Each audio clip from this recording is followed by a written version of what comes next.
Приветствую, друзья! Приближается праздник Рождества, главным символом которого является Санта-Клаус. Интересно, что изначально этот сказочный персонаж вышел из древнегерманского праздника Йоль. В это время скандинавы, германцы праздновали зимнее солнцестояние. Это примерно 21 декабря, считалась середина зимы.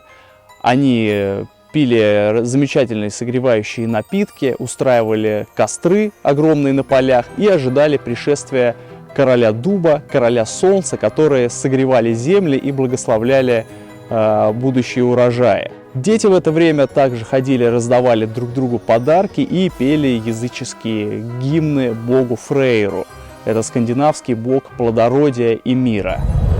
Йоль был самым священным зимним праздником. Считалось, что все миры сходятся в Мидгарде.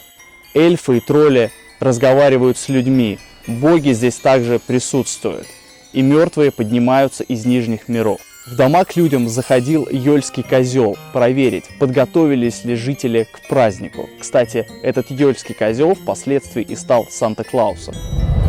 Йольский козел, который был у скандинавов прообразом Санты, он был такой фигурой, немного внушающей ужас. В стародавние времена считалось, что он сидит в подвале кухни, ждет, когда его угостят пивом или шнапсом. А норвежцы думали, что он живет в могильных курганах. А вот шведы, они при малейшем недомогании в зимний период считали, что это вина именно йольского козла. В дальнейшем образ козла начал трансформироваться и становиться менее пугающим. Уже к 17 веку в Германии, в Голландии он стал святым Николаем, и голландские и немецкие дети выкладывали ночью обувь на улицу и вешали носки, ожидая от святого Николая подарков.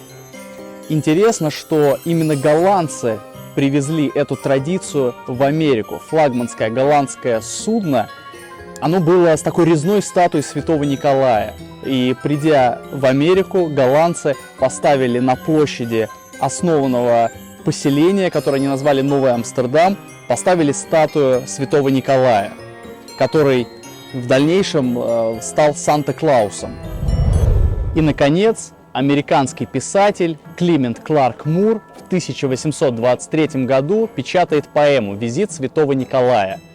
Именно в этой поэме святой предстает как старец с белой бородой, красных штанах, черные сапоги, перемещающийся на санях по небу и залазящий в дымоход. Благодаря печати именно этой поэмы святой Николай теряет епископский облик и становится нам привычным Санта-Клаусом. Спасибо за внимание, до новых встреч!